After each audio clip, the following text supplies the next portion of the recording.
മനസ്സിനെ ഞെക്കുന്ന ഒരു കാര്യം അവതരിപ്പിക്കാനാണ് ഞാൻ ഇവിടെ വന്നത്. ഞെട്ടരുത്. അപ്പൊ തുടങ്ങാം.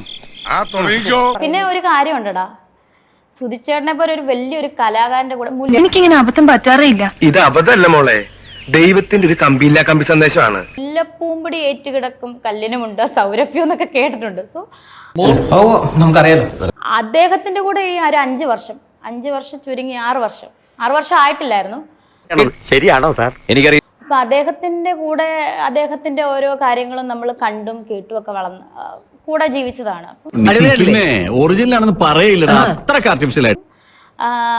എന്താ പറയാ, അഭിനയത്തെ പറ്റി കൂടുതൽ ഞങ്ങൾ ചർച്ച ചെയ്തിട്ടൊന്നും ഇല്ലെങ്കിലും ഓരോ കാര്യങ്ങൾ എനിക്ക് ഷൂട്ടൊക്കെ കഴിഞ്ഞ് വന്ന് പറഞ്ഞു തരുമായിരുന്നു. മികച്ച നടനുള്ള ഓട്ടെ ഇങ്ങനെയാണ് അങ്ങനെയാണെന്നൊക്കെ. അപ്പൊ അതൊക്കെ കേട്ടും അതുപോലെ അദ്ദേഹത്തിന്റെ അനുഗ്രഹം. ഇപ്പം അദ്ദേഹം എന്തായാലും എനിക്ക്